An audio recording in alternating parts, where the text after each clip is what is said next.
Jacques Dupont était un homme respecté, connu pour son dévouement à la justice et au droit. Ce après-midi-là, il conduisait sa voiture de luxe à travers les rues tranquilles de Paris, un symbole visible de ses réalisations au fil des années. Jacques venait de terminer une journée éprouvante au tribunal, où il avait travaillé dur pour défendre les droits humains et garantir que la justice prévale. Alors qu'il conduisait, il réfléchissait au succès de son travail et à l'effort qu'il avait consacré à sa carrière. Cependant, sa tranquillité fut soudainement interrompue. Tout à coup, il remarqua une voiture de police qui commençait à le suivre avec les gyrophares allumés et les sirènes en marche. Initialement, Jacques pensa qu'il s'agissait simplement d'un contrôle de routine, quelque chose auquel il était habitué dans le cadre de son travail. Mais à mesure que la voiture de police se rapprochait et que les policiers faisaient des signes pour qu'il s'arrête, le ton de la situation devint rapidement plus tendu. Jacques arrêta le véhicule calmement, espérant que la situation se résoudrait rapidement. Cependant, au lieu d'une approche professionnelle et respectueuse, il fut accueilli avec une attitude agressive. Les policiers s'approchèrent du véhicule avec méfiance et hostilité. Ils ordonnèrent à Jacques de sortir de la voiture et le traitèrent avec un dédain inattendu. Tentant de garder son calme, Jacques expliqua que la voiture était la sienne et qu'il était juge, mais ses paroles furent ignorées. Les policiers commencèrent à fouiller la voiture de manière méticuleuse, à la recherche de tout signe de vol. Jacques, visiblement perturbé, sentait que la situation échappait à tout contrôle.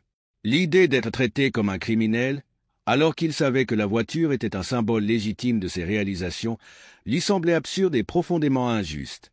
Le malaise augmenta lorsqu'un des policiers décida de le menotter. Jacques se retrouva menotté à l'intérieur de sa propre voiture, un geste qui semblait plus une humiliation qu'une mesure de sécurité. Alors que la voiture était fouillée et que l'intervention se poursuivait de manière irrespectueuse, Jacques se demandait comment quelqu'un ayant dédié sa vie à la justice pouvait être traité de manière aussi injuste. L'intervention des policiers était filmée par des passants et la tension du moment augmentait. L'atmosphère devint encore plus lourde lorsqu'un troisième policier arriva sur les lieux et commença à remettre en question les procédures de ses collègues. Ce troisième policier, plus expérimenté et au comportement plus réfléchi, décida de vérifier l'identité de Jacques avec plus d'attention. Dès qu'il confirma que Jacques était réellement un juge, le choc et la honte sur les visages des policiers étaient évidents. Ils réalisèrent qu'il avait commis une grave erreur et que l'intervention initiale était fondée sur un préjugé racial. La décision de menotter Jacques apparaissait maintenant comme une erreur colossale. Bien que libéré des menottes, Jacques ne pouvait s'empêcher de ressentir la profondeur de l'injustice qu'il avait vécue. Il savait que la situation n'était pas seulement un incident personnel, mais le reflet d'un problème plus vaste. Déterminé à s'assurer que ce genre d'injustice ne touche pas d'autres personnes, Jacques était prêt à se battre pour la justice et la responsabilité. Alors que la situation se déroulait, l'atmosphère était chargée de tension.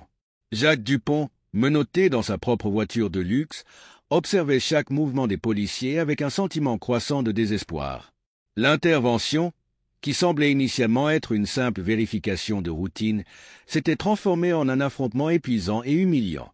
La sensation d'injustice était palpable, et Jacques ressentait un mélange de frustration et d'impuissance. C'est alors qu'un troisième policier arriva sur les lieux. Contrairement à ses collègues, il semblait avoir une attitude plus calme et une expression de véritable préoccupation. En s'approchant de Jacques, le nouveau policier prit soin de vérifier l'identité du juge avec plus de minutie. Il examina les documents et commença à poser des questions supplémentaires, montrant un véritable intérêt pour comprendre la situation. Il était clair qu'il était prêt à résoudre la confusion et à s'assurer que la vérité soit rétablie. Après une analyse plus approfondie des documents de Jacques, le troisième policier confirma qu'il était effectivement un juge renommé. Cette révélation provoqua un choc instantané et visible sur les visages des policiers qui avaient initialement abordé Jacques. L'erreur grave qu'il avait commise était maintenant exposée, et la honte était évidente sur leurs expressions. Ils réalisèrent que leur intervention n'avait pas seulement été incorrecte, mais aussi profondément préjugée. Le troisième policier tenta de minimiser l'impact de l'erreur et s'excusa auprès de Jacques, mais les dommages étaient déjà faits.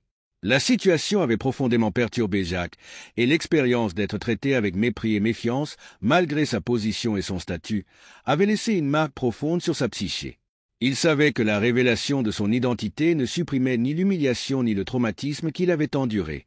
Malgré le soulagement momentané d'être libéré des menottes, Jacques était plus déterminé que jamais à chercher justice. L'expérience d'avoir été injustement accusé et traité avec dédain avait allumé une flamme dans son cœur. Il savait que ce qui lui était arrivé n'était pas un cas isolé, mais un reflet d'un problème plus vaste qui devait être affronté. La découverte de l'erreur et la réaction des policiers furent un appel à l'action pour Jacques. Il était déterminé à utiliser son expérience pour mettre en lumière la nécessité de changements réels dans le système et garantir que des injustices comme celles qu'il avait subies ne se reproduisent plus. Le choc et la honte manifestés par les policiers renforcèrent encore sa détermination à lutter pour la justice et l'égalité. Jacques se préparait à transformer la douleur de son expérience en un puissant mouvement pour le changement. Après l'incident dévastateur, Jacques Dupont décida qu'il devait agir. L'injustice qu'il avait subie ne pouvait être ignorée ou oubliée. Le cœur encore battant et l'esprit rempli de pensées sur ce qu'il avait vécu, Jacques se dirigea vers le poste de police, déterminé à signaler les faits et à exiger une réponse. À son arrivée au poste, l'atmosphère était chargée d'un mélange de soulagement et d'anxiété. Jacques fut accueilli par un agent de garde qui, reconnaissant son identité et prenant la mesure de la gravité de la situation, l'amena directement au bureau du chef de police. Jacques connaissait le chef de police de précédents événements communautaires et savait que la situation nécessitait quelqu'un avec l'autorité nécessaire pour traiter la question avec la gravité qu'elle méritait. Dans le bureau du chef de police, Jacques commença à relater les détails de l'incident. Sa voix, bien que ferme, portait un ton de frustration et de tristesse. Il décrivit comment il avait été abordé de manière agressive par les policiers, comment il avait été traité avec mépris et irrespect, et comment son identité de juge avait été ignorée. Il détailla l'humiliation d'avoir été menotté et le sentiment d'injustice qui l'accompagnait. Le chef de police écouta attentivement, son expression d'abord inquiète se transformant en un mélange de choc et d'empathie à mesure que Jacques continuait son récit. Reconnaissant la gravité de la situation et le reflet plus large du problème, le chef promit une enquête complète et immédiate. Il assura qu'il prendrait toutes les mesures nécessaires pour rectifier la situation et faire en sorte que les responsables soient tenus pour compte. Cette promesse d'enquête apporta un soulagement partiel à Jacques. Bien qu'il sache que ce n'était que le début, il se sentait un peu plus confiant que la justice serait recherchée. Mais Jacques ne s'arrêta pas là. Il était déterminé à transformer son expérience en un catalyseur pour des changements réels. Dès qu'il quitta le commissariat, Jacques comprit que son histoire devait atteindre un public plus large. Il contacta des journalistes et se prépara à affronter les médias, conscient que la visibilité pourrait amplifier son appel à la justice. Lors d'une conférence de presse qui suivit, Jacques parla ouvertement du traitement injuste qu'il avait reçu. Il mit en lumière le problème plus large de préjugés et d'abus de pouvoir au sein des forces de police. La couverture médiatique fut immédiate et intense. L'histoire de Jacques commença à attirer l'attention au niveau national. Les reportages détaillaient non seulement l'incident spécifique, mais aussi le contexte plus vaste de racisme et d'injustice qu'il symbolisait. L'indignation publique grandit, et beaucoup exprimèrent leur soutien à Jacques, tandis que d'autres critiquèrent sévèrement la conduite des policiers. La pression publique commença à croître, forçant les autorités à répondre de manière plus vigoureuse. Le débat sur le racisme et l'injustice policière prit de l'ampleur, et la nécessité de réforme devint un sujet central du débat public. Jacques utilisa sa visibilité pour pousser à des changements significatifs dans le système policier, participant à des réunions avec des leaders communautaires et des défenseurs des droits civiques pour discuter et élaborer un plan d'action.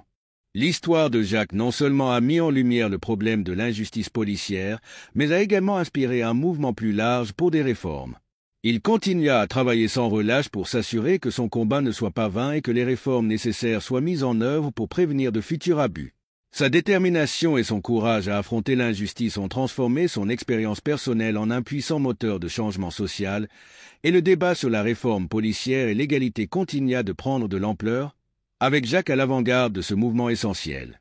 Après avoir affronté un moment aussi difficile et injuste, Jacques Dupont décida de transformer son expérience douloureuse en une force pour le bien. Il voulait s'assurer que la situation qu'il avait vécue ne soit pas simplement un cas isolé, mais un catalyseur pour des changements profonds et durables. Ainsi, Jacques commença à travailler sur quelque chose de beaucoup plus significatif, la création d'une fondation dédiée à soutenir les victimes d'injustice et à promouvoir des réformes dans le système policier. La fondation que Jacques créa n'était pas seulement le reflet de sa douleur, mais aussi une plateforme pour des actions concrètes. Avec le soutien d'amis, de la famille et de collègues, il établit là Fondation Justice et Égalité, une organisation visant à fournir des ressources et du soutien aux victimes d'abus policiers et de discrimination. La Fondation offrait une assistance juridique, un soutien psychologique et des ressources éducatives pour aider les victimes à se relever et à lutter pour leurs droits. Mais Jacques savait que le travail de la Fondation ne serait pas suffisant sans des changements profonds dans la manière dont la police fonctionnait. Il se consacra à promouvoir des réformes législatives et éducatives en participant activement à des débats publics, des panels de discussion et des événements communautaires. Lors de chaque événement, Jacques partageait son expérience et expliquait l'importance d'une police plus juste et responsable. Au cours de ces débats et événements, Jacques parla de la nécessité d'une formation adéquate pour les policiers, afin qu'ils puissent gérer les situations de manière plus empathique et équitable. Il discuta également de l'importance de mécanismes de supervision et de responsabilité pour garantir que les abus de pouvoir soient identifiés et corrigés rapidement. Le travail de Jacques commença à rapporter ses fruits.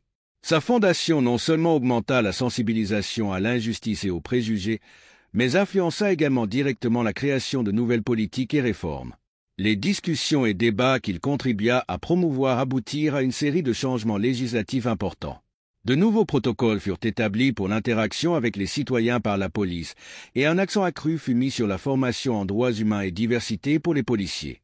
Les médias continuèrent à couvrir le travail de Jacques et ses efforts générèrent un mouvement national en faveur de la justice et de l'égalité. Les histoires d'autres victimes commencèrent à gagner en visibilité et la pression publique augmenta, forçant les législateurs à agir. L'impact de Jacques était évident, la discussion sur la justice et l'égalité n'était plus réservée aux cercles académiques ou militants, elle était devenue une partie centrale du discours national. Les réformes promues par Jacques et sa fondation commencèrent à montrer des résultats. Les pratiques policières devinrent plus transparentes et la confiance entre la communauté et la police commença à être rétablie. Bien que le chemin vers une justice pleine et entière fût encore long et semé d'embûches, les changements que Jacques contribua à mettre en place étaient un pas significatif dans la bonne direction. Avec le temps, Jacques continua d'être un fervent défenseur de la justice sociale, utilisant sa plateforme pour éduquer et inspirer d'autres à s'engager dans la lutte pour l'égalité. Son parcours pour affronter l'injustice et chercher des réformes transforma non seulement sa propre vie, mais aussi celle de millions de personnes à travers le pays. La fondation qu'il créa devint un symbole d'espoir et de changement, prouvant que, même dans les circonstances les plus difficiles, il est possible de faire une différence significative et durable. Jacques Dupont a transformé son expérience douloureuse en une force pour le changement en créant la Fondation Justice et Égalité et en promouvant des réformes significatives dans le système policier. Son parcours a inspiré un mouvement national pour la justice et l'égalité, montrant qu'il est possible de faire la différence, même face à l'adversité. Si vous avez aimé l'histoire et souhaitez soutenir notre mission, abonnez-vous à * Combat quotidien * et laissez votre commentaire sur la vidéo. N'oubliez pas de liker et d'activer la cloche de notification pour ne rien manquer de notre nouveau contenu. Votre participation est essentielle pour continuer notre lutte pour la justice.